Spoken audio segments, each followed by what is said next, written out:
BEd online classes की series में आप सभी का हार्दिक स्वागत है।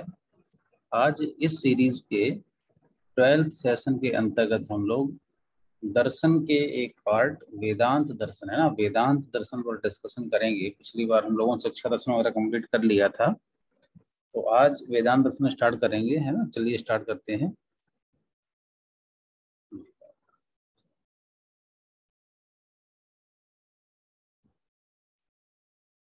वेदांत दर्शन है ना, वेदांत दर्शन।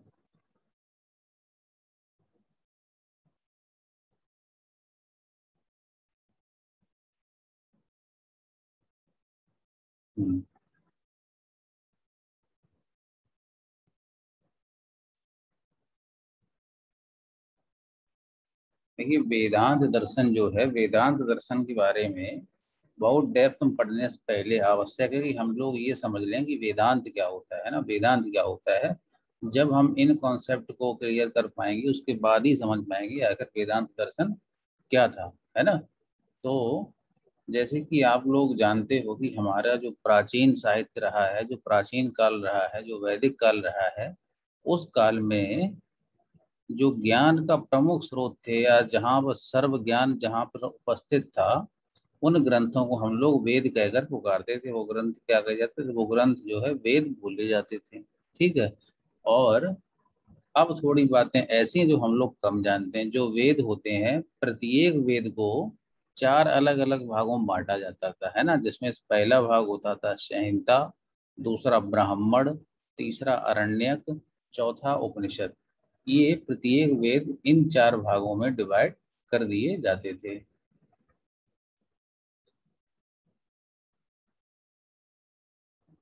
अब ये जो 4 भागों में डिवाइड किए गए हैं, तो इनमें से होता क्या था कि जो ऊपर वाले 2 भाग हैं प्रत्येक ग्रंथ के, संहिता और ब्राह्मण, ये माना जाता था इन जो 2 भागों से कोई खास ज्ञान की शाखा नहीं फूटती है, कोई खास ज्ञान उपलब्ध नहीं होता। ये कर्म कांड आधारित होते हैं, यानी कि इनके द्वारा जो मानव होता है वो अपने कर्मों को सीखता है। किस कौन से कर्म हमें करने चाहिए, कौन से कर्म नहीं करने चाहिए, या फिर किन कर्मों के द्वारा हमें पूजा पाठ या अपनी नैतिकता के पालन के लिए जो भी कर्म आप करने हैं, उन सभी कर्मों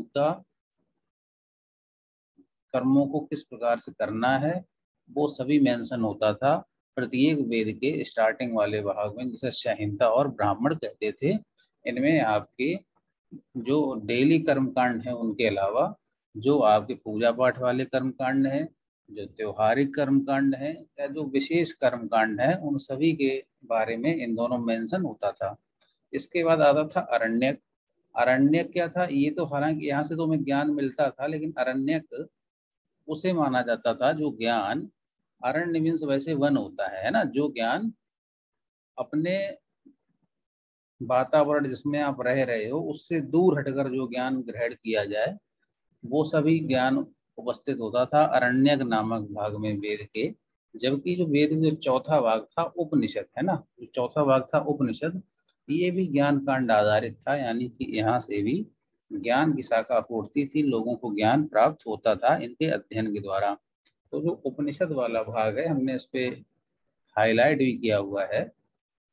जो उपनिषद वाला भाग है वो इन 4 भागों का अंतिम भाग होता था, है ना, अंतिम भाग होता था। इसी भाग के जो इसी भाग का जो ज्ञान है, इसी भाग का जो ज्ञान है उसे ही वेदांत माना गया है, उसे ही वेदांत माना गया है। क्यों कहा गया है? क्योंकि जैसे कि ऊपर नाम ही लिखा हुआ है वेदांत, वेदांत अर्थात वेदों का अंत, है ना। इसका तात्पर्य यही हुआ ना, वेदांत का अगर हम संधि विच्छेद करें तो वेद प्लस अंत हो जाएगा। वेद प्लस अंत अर्थात वेदों का अंत। तो वेदों का जो अंतिम भाग था, उस अंतिम भाग में जो ज्ञान उपस्थित था, उस ज्ञान को ही जब एक जगह संग्रह किया गया है, तो उसे ही नाम दे दिया गया वेदांत। यानी कि जो वेदांत दर्शन है, जो वेदांत है, उसकी जो ज्ञान है, उस ज्ञान का मुख्य आधार कौन है? उपनिषद है। तो पूरा का पूरा ज्ञान उपनिषद से ही ट्रांसफर हुआ है। जब उन पूरे ज्ञान कलेक्शन हो गया प्रत्येक वेद के, जब ज्ञान का कलेक्शन हो गया लास्ट वाले उपनिषद का, तो उसे ही नाम दे दिया गया। क्या नाम दे दिया गया? वेदांत नाम दे दिया गया। तो वेदांत कुल मिलाकर ये है कि प्रत्येक वेद, जो हमारे 4 वेद होते हैं, उन चारों वेदों की 4 अलग अलग पार्ट होते हैं। पहली पार्ट में संहिता होती है, दूसरे में ब्राह्मण होता है, तीसरे में आरण्यक होता है और चौथे में उपनिषद होता है। जो ब्राह्मण एवं संहिता नामक जो 2 पार्ट होते हैं वो कर्म कांड आधारित होते हैं। उनमें व्यक्ति के डेली के नैतिक अनैतिक कर्मों का, उसके बाद उनके विशेष कर्मों का, त्योहारिक कर्मों का, पूजा पाठ का, यज्ञ का, ज्ञान का, इन सभी के जो कर्म होते हैं उनके बारे में इसमें लिखा रहता है, मेंशन किया जाता है। जबकि आरण्यक और उपनिषद के अध्ययन से व्यक्तियों को ज्ञान प्राप्त होता था। और आरण्यक वाला जो था वो इस प्रकार से था कि वो ज्ञान जो हम अपने वातावरण से दूर जाकर शांत वातावरण में प्राप्त करें, उस ज्ञान को आरण्यक नाम दे दिया जाता था। जबकि उपनिषद उस ज्ञान को कहा जाता था। उपनिषद का तात्पर्य ही यही होता है, गुरु के समीप, है ना, गुरु के समीप जो आप ज्ञान प्राप्त करते हो उसे ही उपनिषद कहा गया था। और इस उपनिषद का जो ज्ञान था, जब इनका सबका कलेक्शन कर लिया गया, सभी वेदों के उपनिषदों का कलेक्शन कर लिया गया, तो उन्हें ही नाम दे दिया गया वेदांत। वेदांत नाम क्यों दिया गया? क्योंकि ये वेदों के अंतिम भाग से लिया गया है, वेदों के अंतिम भाग से लिया गया है, इसे इसलिए इसे नाम दे दिया गया, वेदांत नाम दे दिया गया। ठीक है, आगे बढ़ते हैं। अब देखिए, जैसे कि वेदांत का जो भी हम बात बोल रहे थे, वेदांत का अर्थ होता है वेदों का अंत। लेकिन वेदों का अंत कहने से तात्पर्य ये नहीं है। वैसे हमारे प्राचीन काल में वेद मीन्स ज्ञान, है ना, वेद कह लो या ज्ञान कह लो एक ही बात है। जितना भी ज्ञान था वो पूरा वेदों में ही मेंशन किया जाता था। वेद या ज्ञान एक ही बात होती थी। तो वेद का अंत कह लो या ज्ञान का अंत कह लो, वैसे इसका शाब्दिक अर्थ दिए हुआ है। लेकिन इस वेद का अंत या ज्ञान के अंत से कहने से हमारा तात्पर्य ये नहीं है कि जितना ज्ञान था इस धरा पर, इस ब्रह्मांड पर, पूरा ज्ञान खत्म हो गया, ऐसा नहीं है। इससे कहने का तात्पर्य ये है कि प्रत्येक वेद का वह अंतिम भाग जिसमें ज्ञान मेंशन किया जाता है, जिसमें ज्ञान की बातें होती हैं, उनका जो दर्शन होता है उसे वेदांत दर्शन कहते हैं। या हम दूसरी भाषा में बोलें तो वेदों का जो सार होता है, वेदों का जो सार होता है वही क्या कहलाता है? वही वेदांत कहलाता है, वही वेदांत कहलाता है। वेदांत को एक अन्य नाम उत्तर मीमांसा से भी जानते हैं। वेदांत का एक अन्य नाम भी होता है उत्तर मीमांसा। ठीक है, आगे बढ़ते हैं। सर्वप्रथम वेदों के 4 तत्व को सूत्र रूप में लिखने का श्रेय महर्षि बादरायण को जाता है। यानी कि महर्षि बादरायण थे, इन्होंने ही सबसे पहले जो वेद हैं, वेदों के जो सार हैं, उनको एक सूत्र के रूप में प्रस्तुत किया था, है ना। वेदों का जो सार था, यानी वेदों का जो अंतिम भाग था, उसमें जो कुछ भी मेंशन था, उन सभी को एक सूत्र के रूप में प्रस्तुत किया गया था। एक सूत्र नहीं, तो एक सूत्र रूप में प्रस्तुत किया गया।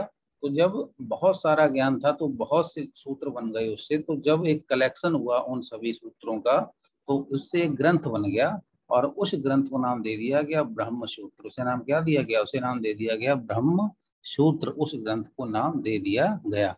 तो इस प्रकार से जो बादरायण, जो महर्षि बादरायण थे, इन्होंने सभी वेदों के जो सभी वेद हैं, सभी वेदों का जो सार है, उस सार को कुछ सूत्रों के रूप में प्रस्तुत किया। और जब बहुत सारा ज्ञान था, तो जब बहुत सारे ज्ञान का साथ सूत्रों के रूप में प्रस्तुत किया गया, तो इसका एक बहुत बड़ा कलेक्शन हो गया और उस कलेक्शन से एक ग्रंथ बन गया। उसी ग्रंथ को नाम दे दिया गया ब्रह्म सूत्र। तो इस प्रकार से हम कह सकते हैं कि चूंकि ये काम पहली बार महर्षि बादरायण ने किया था, इसलिए हम कह सकते हैं कि महर्षि बादरायण जो है वो वेदांत दर्शन के प्रवर्तक हैं। और उनके द्वारा जो रचित ग्रंथ है, जिसका नाम ब्रह्म सूत्र है, उसे ही वो वेदांत दर्शन का या वेदांत का आदि ग्रंथ कहा गया है। यानी कि ऐसे क्यों समझ सकते हैं, वेदांत में जो ज्ञान की बातें हैं, जो ज्ञान भरा पड़ा है, उन सभी का आधार ब्रह्मसूत्र कहा गया है। और इस वेदांत दर्शन के प्रवर्तक महर्षि बादरायण माने गए हैं। ठीक है, आगे बढ़ते हैं। मेरे ख्याल से वेदांत वाला पोर्शन आप कंप्लीट हो गया होगा कि वेदांत क्या होता है। वेदांत के बारे में ही एक दो बातें और। वेदांत में एक शब्द यूज होता है प्रस्थानत्रयी, है ना। तुम समझ लें कि प्रस्थानत्रयी क्या होता है। वेदांत यूज होने के साथ साथ एजुकेशन फील्ड में जो लोग अपना करियर बनाने वाले होंगे आगे, उनके लिए भी ये कहीं ना कहीं शब्द यूज होता रहेगा, प्रस्थानत्रयी, है ना। ऐसे ये कोई अलग से हेडिंग नहीं है। ठीक है, जब आप लिखोगे अपने क्वेश्चन का आंसर जब आप पूछा जाएगा वेदांत दर्शन को इलेबोरेट करिए, वेदांत दर्शन के बारे में बताइए, तो आप जो हमारी स्लाइड नंबर 1 थी वहां लिखना स्टार्ट करेंगे, और ये भी बिना किसी हेडिंग के, उसी में आप ये वाला जो आप स्लाइड प्रेजेंट हम देख रहे हैं उसमें आप लिखते रहेंगे, है ना। ये प्रस्थान त्रयी हेडिंग नहीं है, लेकिन हाँ इस पेज में तो ये स्लाइड है, इसमें सबसे महत्वपूर्ण पॉइंट प्रस्थान त्रयी था जो आपको पता होना चाहिए क्या होता है, इसलिए इसमें ये हेडिंग डाल दी गई है। तो यद्यपि वेदांत दर्शन का आधार, वेदांत दर्शन जो आधार होता है वो उपनिषद ब्रह्म, यहाँ एक कॉमा लग गया ना, उपनिषद ब्रह्मसूत्र एवं श्रीमद् भगवद गीता के संयुक्त रूप को माना जाता है ना।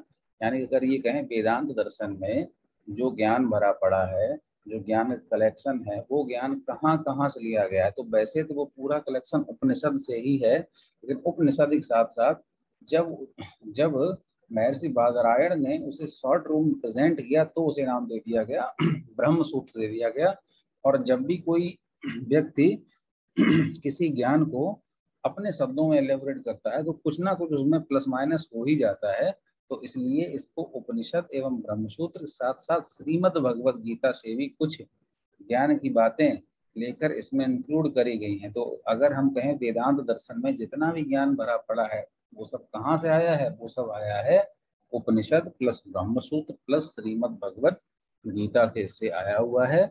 और ये जो तीनों ग्रंथ हैं, उपनिषद, उपनिषद यानी कि वेदों का अंतिम वाला भाग, प्लस ब्रह्मसूत्र यानी जो रचना करी थी बादरायण जी ने, और श्रीमद् भगवद गीता, जब हम इन तीनों को मिला दें, जब हम इन तीनों को मिला दें यानी कि उपनिषद प्लस ब्रह्मसूत्र प्लस श्रीमद् भगवद गीता, जब हम इन तीनों को मिला देंगे तो जो शब्द यूज होगा, इन तीनों के लिए जो एक शब्द यूज होगा वो शब्द कहलाता है प्रस्थान त्रयी। वो सब क्या कहलाता है, वो सब कहलाता है प्रस्थान त्रयी। यानी कि प्रस्थान त्रयी होता है वो उपनिषद प्लस ब्रह्मसूत्र प्लस श्रीमद् भगवद गीता का संयुक्त रूप होता है। वही इसमें लिखा है, इस संयुक्त रूप को प्रस्थान त्रयी कहते हैं। कालांतर में अनेक गुरुओं ने प्रस्थान त्रयी एवं ब्रह्मसूत्र का अध्ययन करने का प्रयास किया और उस पर अपने अपने अनुसार भाष्य लिखे तथा यह प्रयास किया कि उक्त के संबंध में उनका सार सर्वश्रेष्ठ है। इसके फलस्वरूप वेदांत दर्शन की कुछ अन्य विचारधाराएं विकसित की गई। ठीक है, तो हुआ क्या कि यहाँ तक तो पहले हम पहुंच गए कि वेदांत दर्शन का आधार क्या था। अब आगे वाली बातें समझते हैं जो आगे इसमें लिखा है। कालांतर में अनेक गुरुओं ने प्रस्थान त्रयी एवं ब्रह्मसूत्र का अध्ययन करने का प्रयास किया। तो जो ज्ञान स्थापित किया जा चुका है, आगे वाली पीढ़ी उसका अध्ययन करेगी करेगी, इसी उनके लिए वो स्थापित ही किया गया है, तो उसमें कोई बड़ी बात है नहीं, उन्होंने अध्ययन करने का प्रयास किया। और अध्ययन करने के बाद हुआ क्या है, जो ब्रह्म सूत्र का जो कलेक्शन था, जो उपनिषद का कलेक्शन था, जो श्रीमद् भगवद गीता का जो कलेक्शन था, तो इन सभी में क्या होता है कि जो बातें हैं वो बहुत कठिन रूप में लिखी हुई थी। ठीक है, तो जब वो बातें कठिन रूप में लिखी हुई थी तो जिसने इनका अध्ययन किया उसने इन बातों को अपनी लैंग्वेज में थोड़ा सरल करने का प्रयास किया, और जब सरल करने का प्रयास किया तो उसने जो लिखा है उसे ही नाम दे दिया जाता है भाष्य, है ना। उसे क्या नाम दिया जाता है, भाष्य दिया जाता है। ठीक है, जैसे कोई कविता, या जैसे आज आप ये हमारी देख रहे हो, ये आप पढ़ रहे हो, ये पढ़ने के बाद ये जरूरी नहीं है कि आप इतने ही शब्दों में अपने पेपर पे आंसर लिख के आए, या फिर अपनी बुक में आप इतने ही शब्द लिख रहे हो, सॉरी अपनी नोटबुक में आप इतने ही शब्द लिख रहे हो, ऐसी आवश्यकता नहीं है।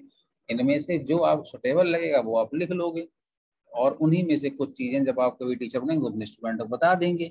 तो ये जो आपने काम किया है, जो इतना ज्ञान जो आपको मिल रहा है, इसमें से जब आप कुछ ज्ञान अपना सेलेक्ट करोगे तो उस ज्ञान को ही बोला जाएगा कि आपने इस पर भाष्य लिख दिया है, वो आपका भाष्य बोला जाएगा। ठीक है, वो भाष्य होता है।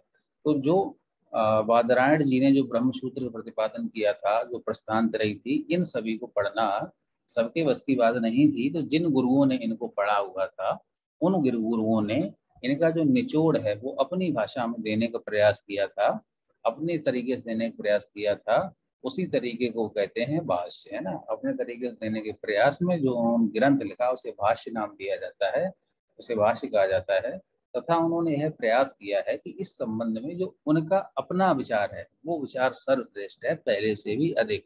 यही होता है, कोई भी बंदा जो होता है पहले से जो ऑथेंटिक ज्ञान पढ़ा है, जब उसमें मॉडिफिकेशन करता है तो वो इसी उद्देश्य से करता है कि ये मॉडिफिकेशन हम कर रहे हैं ये कहीं ना कहीं पहले से अधिक बेनिफिशियल होगा, और पहले से अधिक समझने में भी सरल होगा बच्चों के लिए। यही होता है, ये वही इन लोगों के साथ था, तो वही इन लोगों ने भी किया है।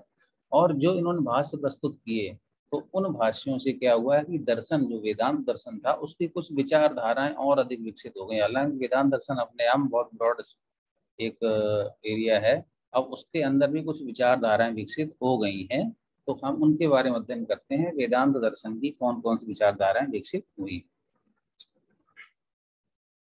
तो जो वेदांत दर्शन की विचारधाराएं हैं वो प्रमुख रूप से 5 है ना, 5 है। तो ये जो 5 आप गुरु दिख रहे हैं, जैसे कि यहाँ जो नाम लिखा है, पहला नाम तो आदि गुरु शंकराचार्य का ही लिखा है।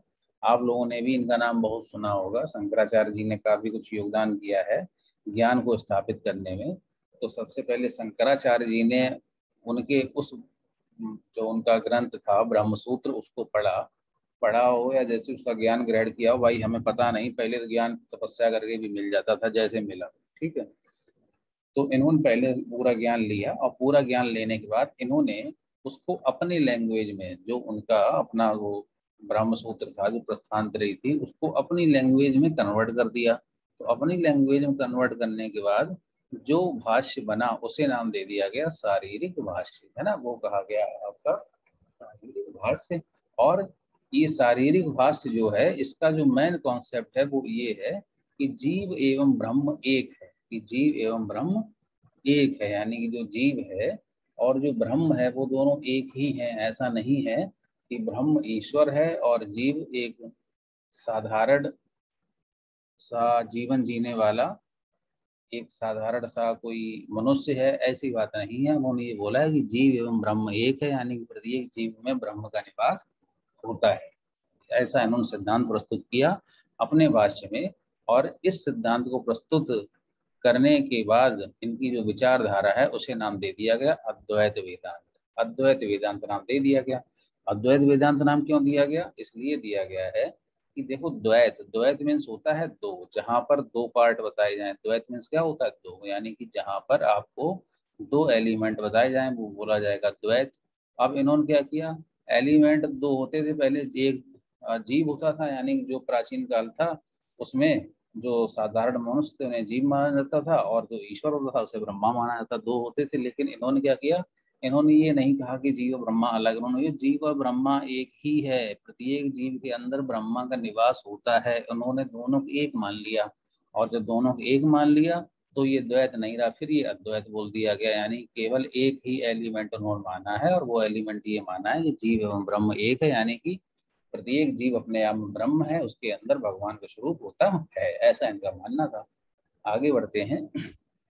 इसके बाद जो दूसरे प्रवर्तक हैं, दूसरे गुरु हैं, जिन्होंने इन ग्रंथों को, इनके जो ब्रह्मसूत्र हैं या प्रस्थानत्रयी है, जिसे भी पढ़ा हो, उसे पढ़ने के बाद अपना एक भाष्य लिखा, जिसे नाम दे दिया गया श्री भाष्य। जिसे क्या नाम दिया गया? इसको नाम दिया गया श्री भाष्य।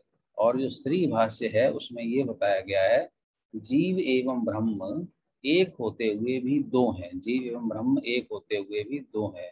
तो इन्होंने थोड़ा डेप्थ में मुझ पे पहुंच के उन्होंने ये बोला, वो ठीक बात कह रहे हो आप, जीव एवं ब्रह्म एक है, लेकिन अगर प्रत्येक जीव के अंदर भी ब्रह्म है तो भी दोनों की जो दोनों का जो, क्या कहें हम इसको, अगर जीव एवं ब्रह्म, अगर प्रत्येक जीव के अंदर भी ब्रह्म है तो भी दोनों की रिस्पॉन्सिबिलिटीज अलग अलग होती हैं। जीव का काम अलग होता है, जीव का काम होता है अपना जीवन जीना, और उस जीवन को जीने के लिए जो गवर्न करता है उस बंदे के जीवन को, उसे उन्होंने ब्रह्म नाम दिया। उन्होंने भी बोला ठीक है, एक के ही मतलब जो प्रत्येक जीव है उसी के अंदर ब्रह्म होता है, लेकिन ऐसा नहीं है एक है ब्रह्म, वो है जो उसे जीवन दे रहा है। जिस दिन उस ब्रह्म ने उसे छोड़ दिया उस दिन वो जीवन समाप्त हो जाएगा उस जीव का। यानी कि इनका कहना है कि जीव एक है, लेकिन एक होते हुए भी दो हैं, क्योंकि दोनों के कार्य अलग अलग हैं, दोनों की जिम्मेदारियां अलग अलग हैं, कैसे क्या करना है। तो उन्होंने ये बोला है विशिष्टाद्वैत, यानी कि द्वैत तो है, द्वैत तो है, लेकिन द्वैत विशिष्टाद्वैत है, यानी कि साधारण द्वैत नहीं है, सीधे सीधे दो नहीं है एक, लेकिन एक के अंदर दो दे दिए, इसको नाम दे दिया गया विशिष्टाद्वैत नाम दे दिया गया। फिर समय आया माधवाचार्य जी का। तो माधवाचार्य जी ने जब ये अध्ययन किया तो इसे नाम, इन्होंने जो अपना भाष्य लिखा उसे बोला गया पूर्ण प्रज्ञा भाष्य, ठीक है। और जो पूर्ण प्रज्ञा भाष्य है इसमें स्पष्ट बोल दिया गया कि जीव एवं ब्रह्म दो हैं। अब जब इन्होंने बोल दिया जीव एवं ब्रह्म दो हैं, जब दो की बात आ गई, अब जब दो की बात आ गई तो वो हो गया द्वैत वेदांत। सीधी सी बात है, दो यानी कि द्वैत वेदांत। अब दो पार्ट हो गए। सीधी बात है कि जो यहाँ रह रहा है वो जीव है, और जो इस पूरी दुनिया को नियंत्रित कर रहा है वो ब्रह्म है। वो किसी भी जीव के अंदर नहीं रह सकता है, क्योंकि उसे बहुत अधिक जिम्मेदारियों का पालन करना होता है, उसे पूरी दुनिया को गवर्न करना होता है ना। तो इन्होंने बोल दिया दो अलग अलग चीजें हैं, इसलिए इसे बोल दिया गया द्वैत वेदांत बोल दिया गया। इसके बाद बात आती है निम्बकाचार्य जी की, और निम्बकाचार्य जी ने जो अपना भाष्य लिखा उसे नाम दे दिया गया वेदांत पारिजात। उसे नाम दे दिया गया वेदांत पारिजात। और जो वेदांत पारिजात है उसमें क्या बोला गया, उसमें ये बोला गया है कि जीव एवं ब्रह्म दो हैं भी और नहीं भी। यानी कि ये अपने आप में ही कन्फर्म नहीं थे कि जीव एवं ब्रह्म जो हैं वो दो हैं या एक हैं। जब ये अपने आप में ही कन्फर्म नहीं थे तो इनके नाम को बोल दिया गया द्वैताद्वैत एवं द्वैताद्वैत नाम दे दिया गया। यानी कि हो सकता है दो हों, द्वैत मीन्स दो, और बड़ा आ लगा है तो अद्वैत या एक, दो हो सकते हैं या एक हो सकता है। ऐसा क्यों कहा गया, क्योंकि ये कन्फर्म नहीं थे। इन्होंने अपना जो भी अध्ययन किया हो उसके आधार जो भी अपना भाष्य लिखा है, तो इसमें ये कन्फर्म ही नहीं था कि जीव एवं ब्रह्म दो हैं या एक हैं। तो कुछ कन्फर्म नहीं था, तो इसीलिए इसे द्वैताद्वैत नाम दे दिया गया कि दो भी हो सकते हैं या अद्वैत यानी कि एक भी हो सकते हैं। इसके बाद आगे बढ़ते हैं तो सबसे लास्ट जो नाम आता है वो वल्लभाचार्य जी का आता है। वल्लभाचार्य जी ने जो अपना भाष्य लिखा है उसे अणु भाष्य नाम से जाना जाता है, अणु भाष्य नाम से जाना जाता है। तो जो अणु भाष्य होता है उसमें ये बताया गया है कि ब्रह्म सत्य है, जगत भी सत्य है, और जीव जो होता है वो ब्रह्म का एक अंश है ना। जीव जो होता है वो ब्रह्म का एक अंश होता है। ये सबसे लेटेस्ट सिद्धांत है, और वर्तमान में भी शायद यही फॉलो किया जाता है कि ब्रह्म सत्य है, जगत सत्य है, जीव और ब्रह्म। जीव जो है ब्रह्म का एक अंश है। सीधी सी बात है, प्रत्येक जो जीव होता है वो भगवान का ही एक अंश होता है, ऐसा माना जाता है। तो इनके इसको नाम दे दिया गया शुद्धाद्वैत, क्योंकि इन्होंने जीव एवं ब्रह्म की एक सटीक बात बताई है, एक सटीक इन दोनों के बीच में संबंध का निर्धारण किया हुआ है कि क्या जीव है, क्या जगत है, और क्या ब्रह्म है ना। तो इसीलिए इनका नाम दे दिया गया शुद्धाद्वैत। तो ये पांच विचारधाराएं वेदांत दर्शन में और डेवलप हुई बाद में, जिसमें पहली है आपकी अद्वैत वेदांत, दूसरी है आपकी विशिष्टाद्वैत, तीसरी है आपकी द्वैत वेदांत, चौथी है द्वैताद्वैत, और पांचवी है शुद्धाद्वैत। ठीक है। अब बात ये है कि ये हमने आपको बातें बताई क्यों, है ना। क्योंकि आप तो बीएड का एग्जाम देने जा रहे हो, तो बहुत ज़्यादा ऐसा मतलब फैक्चुअल पढ़ना या फिर पॉइंट टू पॉइंट पढ़ना कोई बहुत ज़्यादा बेनिफिशियल आपके लिए है नहीं। लेकिन इनको बताने का हमारा आपसे आशा ये है, देखिए जो जो लोग तैयारी कर रहे हैं एजुकेशन फील्ड की, जैसे किसी ने अगर एमए एजुकेशन कर रखा है या एमएड कर रहा, जो भी एमएड कर रहा है, तो उसके लिए तो ये बहुत बेनिफिशियल है। जब वो आगे नेट वगैरह देगा तो यहाँ से क्वेश्चन बनता है, 100% बनता है, नेट का एग्जाम भी बनता है ना। या इधर सुपर टेट में भी शायद एक नंबर क्वेश्चन आ जाए कभी। लेकिन जो बीएड है, बीएड के स्टूडेंट्स को हमने ये बात इसलिए बताई है क्योंकि जब अभी हम वेदांत दर्शन में आगे बढ़ेंगे, है ना। अब बात चल रही है वेदांत दर्शन से, ये चीज स्टार्ट हो चुकी है कि दर्शन की कितनी विचारधाराएं हैं, यानी किस किस युग में किस किस समय पर दर्शन की क्या क्या तत्व मीमांसा थी, क्या क्या ज्ञान मीमांसा थी, और क्या क्या दर्शन की आचार मीमांसा थी। यानी किस किस समय पर दर्शन ने शिक्षा को क्या माना है, क्या उद्देश्य माने हैं, क्या शिक्षा का अर्थ माना है, और क्या शिक्षा के लिए उसने स्कूलों को माना हुआ ये है। तो अब ये चीज स्टार्ट हो चुकी है। यहाँ से हम जितने भी टॉपिक पढ़ेंगे सभी में उस टॉपिक संबंधित तत्व मीमांसा, ज्ञान मीमांसा एवं आचार मीमांसा आएगी।